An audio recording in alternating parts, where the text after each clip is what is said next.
जारी में स्वागत है आपका। नमस्कार, मैं हूं आपके साथ आशीष चतुर्वेदी। और नमस्कार, मैं हूं आपके साथ कुशल गुप्ता। कारोबारी हफ्ते का आखिरी दिन है और काफ़ी एक्शन कल के दिन में हमें देखने को मिला पोस्ट मार्केट खासकर। सबसे पहले तो हम देख रहे थे आशीष टीसीएस और इन्फोसिस के नंबर्स बैक टू बैक आते हुए नजर आए और बाजार बंद होने के बाद और जिस तरह से एक्सपेक्टेशंस हम लगाकर चल रहे थे उसके मुकाबले यहाँ पर बेहतर साइड पर प्रदर्शन देखने को मिला। अब देखना है कि आज यहाँ पर किस तरह का एक्शन आता है। बट ऑफकोर्स आप इन्फोसिस देखेंगे, इसके एडीआर में देखिए तो ऑलमोस्ट 4% के उछाल के साथ यहाँ पर कल क्लोजिंग होती हुई दिखी यूएस के बाजारों में।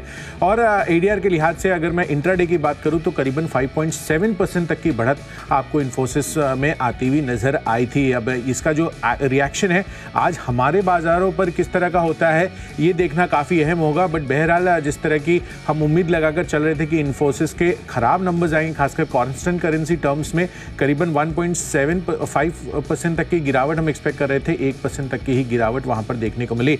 तो टीसीएस और इन्फोसिस ये दोनों नंबर्स अनुमान से बेहतर साइड पर आते हुए दिखे और एक्सपेक्टेशंस ये बन रही कि आज बाजार को थोड़ा ये सपोर्ट देते हुए भी नजर आ सकते हैं। बट लार्जली बाजारों पर तो एक्शन हम बाद में बात करेंगे। बट गिफ्ट निफ्टी आप देखिए, इसका इंडिकेशन करीबन 20-25 अंकों की तेजी दिखा रहा है। और डाउ जोन्स कल जिस तरह से यहाँ पर इनिशियल जो सीपीआई के डेटा आते हुए नजर आए, जो इनिशियल गिरावट हुई थी उसके बाद जिस तरह की रैली वापस से आती हुई नजर आई वो काफ़ी शानदार रही थी। और आप स्पेसिफिकली देखिए तो निचले स्तरों से सीधा लगातार चार्ट ऊपरी स्तरों पर ही बनते हुए नजर आ रहे थे।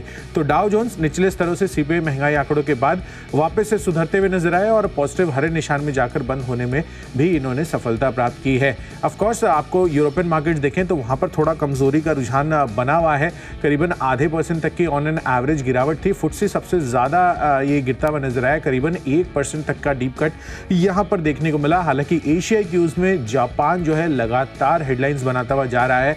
आज भी आप देखिए तो ऑलमोस्ट 1.1% की तेजी निकाई में आपको देखने को मिलेगी। तो लगातार पिछले 3 दिनों से शानदार बढ़त के साथ निकाई कारोबार करते हुए नजर आ रहे हैं। तो एशियन क्यूज में जापान के बाजार तो ऑब्वियसली धूम मचा रहे हैं, बट आपको ये भी देखना है कि हमारे बाजार कल जो रेंज बाउंड थे आज यहाँ पर वापस से अच्छी बढ़िया ओपनिंग मिलती है या फिर हम कंसोलिडेशन वाले मूड माहौल में भी रह सकते हैं या फिर गिरावट देखने को मिलेगी। तो देखना है कि यहाँ पर किस तरह का एक्शन आता है बाजारों पर। बट स्टॉक स्पेसिफिक काफ़ी सारा एक्शन है और मुझे लग रहा है कि यहाँ पर आज आपको थोड़ी बहुत ठीक ठाक संकेत देखने को मिल रहे हैं। सेटअप अच्छा है, खरीदारी का मूड माहौल बन सकता है। तो ये तो मेरी रणनीति है। ऑफ कोर्स आशीष आप देखिए, आप बताइए किस तरह से देख रहे हैं बाजारों को आज।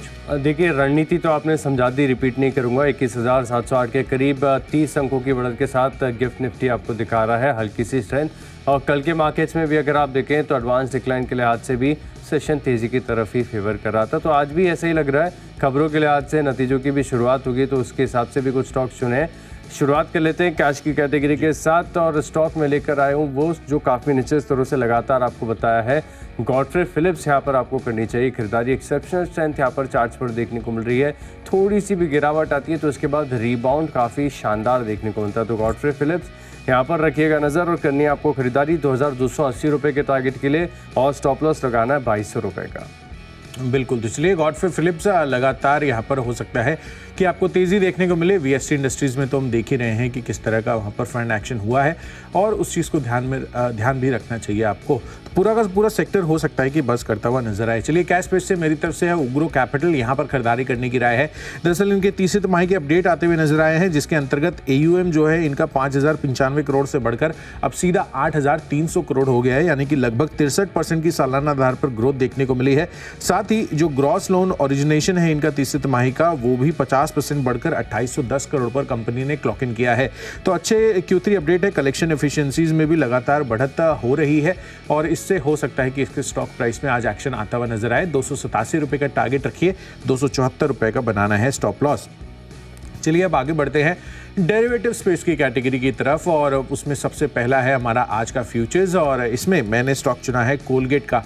ये डिफेंसिव स्पेस की कंपनी है और लगातार आप देखिए 1500-1600 रुपए के लेवल से धीरे धीरे बेहतरीन बढ़त इस काउंटर ने बनाई है। बहुत ही सरप्राइज मूव मैं कहूँगा कि कोलगेट में आपको काफ़ी दिनों से आता हुआ नज़र आ रहा है और मुझे लग रहा है कि कल के दिन में जिस तरह की तेज़ी इसने दिखाई है वो हो सकता है कि आज भी जारी रहे। इस वजह से मैंने इस स्टॉक को शामिल किया है फ्यूचर्स कैटेगरी में।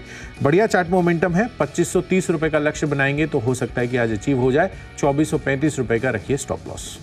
फोकस यहाँ पर करके चलना चाहिए। फ्यूचर्स में देखिए नतीजों के आधार पर मैंने चुना है इन्फोसिस। यहाँ पर नतीजे अच्छे देखने को मिले, अनुमान से बेहतर है और साथ में आप देखें तो एडीआर में भी तेज़ी के संकेत। तो इसी के साथ मैं मान रहा हूँ कि यहाँ पर आपको करनी चाहिए खरीदारी। 1540 रुपये का टारगेट है और 1490 रुपये का आपको लगाना चाहिए स्टॉप लॉस। बढ़ते हमारी अगली कैटेगरी की ओर जो कि है ऑप्शंस की। तो ऑप्शंस में चुना है मैंने इप्का लैब्स। यहाँ पर आप करिए खरीदारी। चुनिंदा फार्मा स्टॉक्स में आपको स्ट्रेंथ काफ़ी बढ़िया देखने को मिली। जिस प्रकार के ब्रेकआउट्स यहाँ पर आपको देखने को मिले, कल 2.5% की देखने को मिली, क्या आज फॉलो देखने को मिलेगा। तो इप्का लैब्स यहाँ पर 11 रुपये की जो टारगेट है और स्टॉप लॉस लगाएंगे आप 28 रुपये का।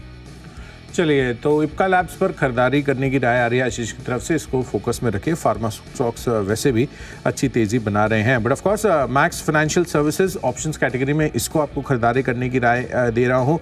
इनफैक्ट ये हार्डली स्टॉक मेरे रेडार पर आता है, बट कहीं ना कहीं जो चार्ट स्ट्रक्चर कल इसने बनाए हैं, मुझे लग रहा है कि यहाँ पर अच्छी तेज़ी का संकेत देखने को मिल रहा है। और काफ़ी दिनों से स्टॉक चला नहीं है, हरकत में नहीं है, बहुत ज़्यादा फोकस में भी नहीं आया है काफ़ी सारे एनालिस्ट के रेडार पर। अब यहाँ पर ये हरकतें, ये जो ओवरऑल जिस तरह का चार्ट सेटअप बन रहा है वो दिख रही हैं और हो सकता है कि यहाँ पर आगे चलकर ये कई लोगों के रेडार पर भी आता हुआ नजर आए। तो इस वजह से 950 रुपये का कॉल ऑप्शन खरीदारी करनी है। 28 रुपये पर उपलब्ध है। 45 रुपये का लक्ष्य बनाना है। 20 रुपये का आपको रखना है यहाँ पर स्टॉप लॉस। बढ़ते हमारी अगली कैटेगरी यानी टेक्नोपे की तरफ। कुशल बताइए। बिल्कुल आशीष, तो टेक्निकल चार्ट्स पर HDFC AMC कल जब इसके नंबर्स आए थे उसके बाद बाजार में के दौरान ही हमने इस पर रिएक्शन आता हुआ दिखा। 2 से 2.5% तक की दमदार तेजी इस काउंटर ने बनाई थी और मुझे लग रहा है कि कल जो रिजल्ट रिएक्शन था वो अधूरा था। आज भी यहाँ पर तेजी का मोमेंटम जारी रह सकता है एंड ओवरऑल मूड माहौल भी ठीक ठाक है बाजार के लिहाज से। तो मुझे लग रहा है कि HDFC AMC में और फर्दर खरीदारी आज आ सकती है। कल भी करीबन 2.5% चला था और फर्दर तेजी के लिए खरीदारी कर चल सकते हैं। टेक्निकली स्ट्रांग लग रहा है। 3600 रुपये के टारगेट के लिए 3470 रुपये आपको बनाना है स्टॉप लॉस। आशीष, आप क्या दे रहे हैं? देखिए, टेक्निकली जो स्टॉक मुझे समझ में आ रहा है जहां पर आपको फोकस करके चलना चाहिए वो है टिमकेन। ये स्टॉक लगातार अगर आप देखें तो 2 दिनों से रडार पर आ रहा है, लेकिन समाव छूट जा रहा था। अब कल की तेज़ी के बाद यहाँ पर ब्रेकआउट का कंफर्मेशन देखने को मिला और अगर आप टेक्निकल स्ट्रक्चर को ध्यान से देखेंगे वीकली और मंथली चार्ट पर स्विच करके तो आपको नजर आएगा कि बहुत ही बड़ी एक तरफा रैली स्टॉक ने तेज़ी दिखाई है और उसके बाद हल्का सा करेक्शन का फेज़ आया और इस हल्के से करेक्शन के फेज़ में अगर आप देखें तो डबल बॉटम के कंफर्मेशन के साथ साबित हो गया कि स्टॉक के अंदर फिर से तेज़ी आपको देखने को मिलेगी। तो फिलहाल के लिए आपको यहाँ पर करनी है खरीदारी 3530 रुपये के टारगेट के लिए और स्टॉप लॉस लगाना है 3230 रुपये का। बढ़ते हमारी अगली कैटेगरी की ओर जो कि है फंडा पिक। तो फंडा पिक के लिहाज से मुझे समझ में आ रहा है कि जब भी बजट आता है इससे पहले फर्टिलाइजर स्पेस के स्टॉक्स में आपको एक बढ़िया बस देखने को मिलता है। चंबल फर्टिलाइजर ये स्टॉक ऐसा है जहां पर वैल्यूएशन का भी कंफर्ट आ रहा है। फिलहाल चंबल फर्टिलाइजर फंडा पिक के तौर पर जो मैं आपको बता रहा हूँ, यहाँ पर अगर वैल्यूएशन अगर आप देखें तो 1 times market cap to sales से भी कम चल रहा है, 0.7 के आसपास है। पी तो ना के बराबर है, 12-14 के आसपास का पीई है। तो यहाँ पर आपको करनी है खरीदारी। टेक्निकल पैरामीटर्स भी स्टॉक फुलफिल कर रहा है तो खरीदारी करेंगे 418 रुपये के टारगेट के लिए और टाइम बेस्ड स्टॉप लॉस लाकर यहाँ पर खरीदारी करेंगे। यानी 2 महीने में स्टॉक ने परफॉर्म किया तो ठीक, नहीं किया तो भी आपको एग्जिट करना है। 2 महीने का व्यू बनाकर चंबल फर्टिलाइजर करें आप कैश में खरीदारी। बिल्कुल आशीष, और चंबल फर्टिलाइजर को तो हम बार बार ही आपको बताते हुए नजर आए हैं क्योंकि बजट के पहले किस तरह का मूव इसमें आता हुआ है, हिस्टोरिकली ट्रेंड के साथ आपको बताया गया था। End of course Anil sir की तरफ से भी लगातार चंबल फर्टिलाइजर पर पॉजिटिव कमेंट्री रही है और जिस तरह का अभी मूड माहौल दिख रहा है, अब आप देखिए 380 रुपये के लेवल्स तक आ चुका है और फर्दर तेजी के लिए तैयार हो रहा है। टेक्निकल चार्ट्स पर भी मजबूती है और फंडामेंटली भी काउंटर काफ़ी ज़्यादा स्ट्रॉन्ग है। तो यहाँ पर तो ऑफकोर्स खरीदारी कर आप चल सकते हैं। चलिए, मेरी तरफ से फंडा पिक में कॉनकॉर का काउंटर है जहां पर खरीदारी करनी है। दरअसल दिसंबर महीने का इनका अपडेट आता हुआ नजर आया है और अपडेट के लिहाज से जो कुल वॉल्यूम है 10.85 लाख से बढ़कर 11.51 लाख TEO हो गई है और इसका मतलब है करीबन 6% तक की सालाना बढ़त यहाँ पर आती हुई नजर आई है। तो जो वॉल्यूम्स में अच्छी बढ़त हुई है वो हो सकता है कि कॉनकॉर को आज फर्दर तेजी बनाने में जो है एक फैक्टर के रूप में निकल कर आए और इस वजह से 902 रुपये 903 रुपये की जो क्लोजिंग है आज के लिए टारगेट बनेगा 935 रुपये का। 895 रुपये का आपको रखना होगा स्टॉप लॉस।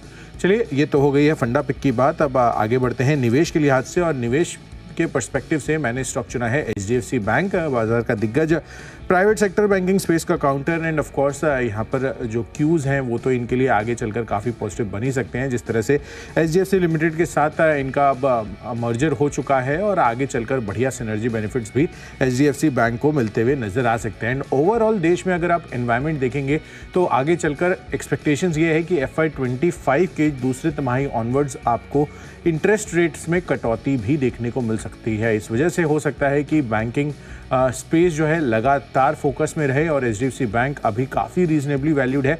अच्छी वैल्यूएशन के पर्सपेक्टिव से अगर आप एक दिग्गज प्राइवेट सेक्टर बैंकिंग स्पेस का काउंटर लेना चाहते हैं पोर्टफोलियो के लिहाज से HDFC बैंक ज़रूर खरीद कर चलिए। अगले एक साल में अब 2000 रुपये के नए टारगेट्स मेरी तरफ से आपको यहाँ पर ध्यान रखना है। बड़े टारगेट्स यहाँ पर आपको देखने को मिलेंगे। निवेश के लिहाज से स्टॉक मुझे पसंद आ रहा है मेटल स्पेस की सरकारी कंपनी नालको, जिसको पूरी तरीके से इंटीग्रेटेड होने का फ़ायदा भी मिलता है और मेटल स्पेस में भी अगर आप देखें तो बस फिलहाल बढ़िया देखने को मिल रहा है। अच्छी बात है कि इस भाव पर भी अगर आप खरीदेंगे तो आप 4% की डिविडेंड यील्ड लॉक कर देंगे, क्योंकि लगातार डिविडेंड देने का बहुत अच्छा ट्रैक रिकॉर्ड है।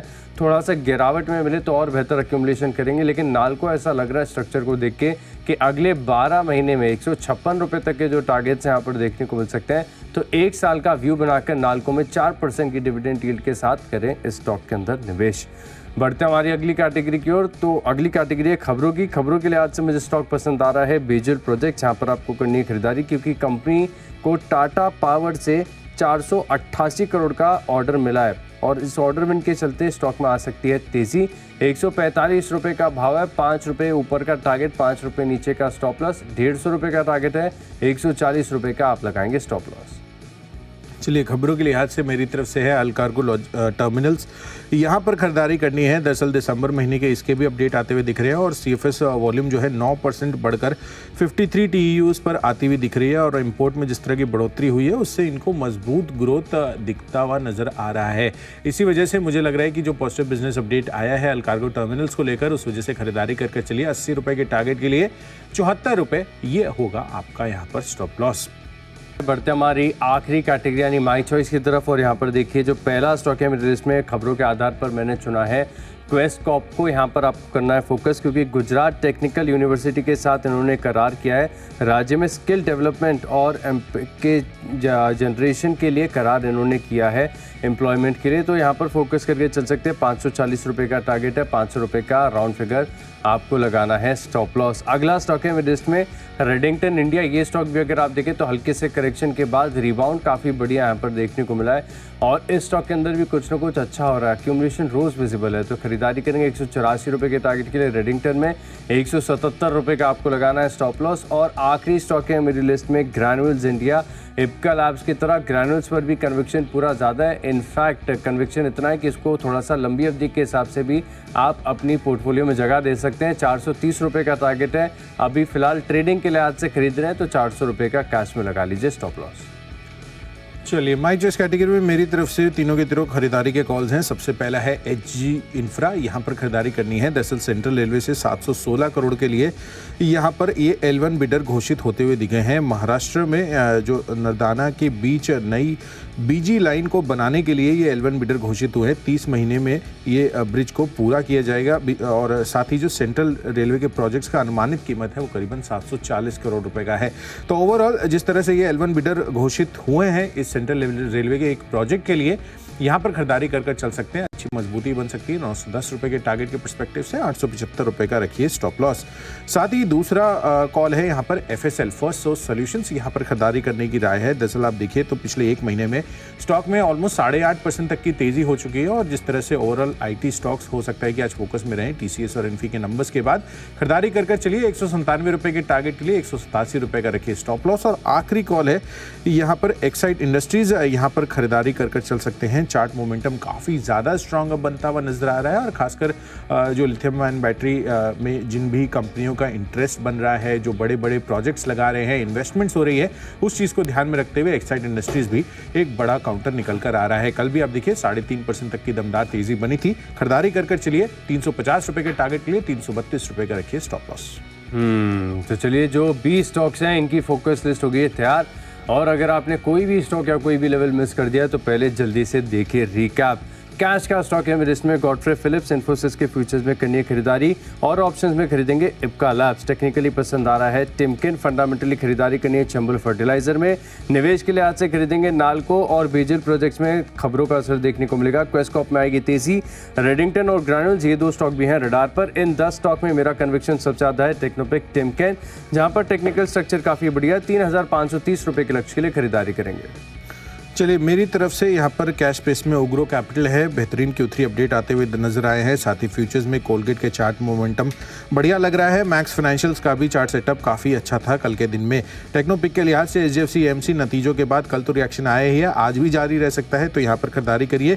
फंडापिक के लिहाज से आपको कॉनकॉर पर ध्यान रखना है और साथ ही निवेश के पर्सपेक्टिव से HDFC बैंक लंबी अवधि के लिए यहाँ पर खरीदारी कर चल सकते हैं। खबरों के लिहाज से अल्कार्गो टर्मिनल्स फोकस में रहेगा और साथ ही माई चॉइस कैटेगरी में HG इंफ्रा, FSL और साथ ही एक्साइड इंडस्ट्रीज पर आपको खरीदारी करने की राय है। और इन सब में आज के लिए बेस्ट पिक बन रहा है HDFC bank.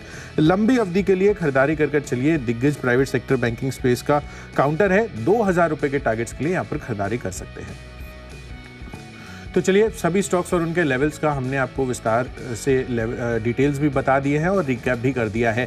But of course कारोबारी हफ्ते का आखिरी दिन है, कल बहुत सारा डेटा पॉइंट्स आता हुआ नजर आया है। उसके बाद हमारे बाजारों पर किस तरह का रिएक्शन होगा ये जानना बेहद ज़रूरी है। तो इन सभी संकेतों को डिटेल में डिकोड करने के लिए सीधे चलते हैं शेयर बाजार लाइव में अनिल सर और दीप के पास। दीप हमारे साथ जुड़े हुए हैं अभी। गुड मॉर्निंग दीप। गुड मॉर्निंग कुशल, गुड मॉर्निंग आशीष। बिल्कुल, वीकेंड सेशन आ चुका है। थोड़ा उतार चढ़ाव वाला हफ्ता रहा है। रोज मार्केट 1-2 सरप्राइजेस हमारे तरफ भेजता है। कल भी एक बार दिया था, दिन में इंट्राडे फॉल के बाद अच्छी रिकवरी आई, पर अब नई वीकली एक्सपायरी शुरू हो रही है। वीकेंड सेशन है, 2 बड़े आईटी नंबर्स पर आप रिएक्ट भी करने वाले हैं और 2 बड़े आईटी नंबर्स आज भी आने वाले हैं। तो बहुत ज़्यादा एक्शन होने वाला है स्टॉक्स पर भी, बाजार में भी। आइए इस एक्शन को समझते हैं।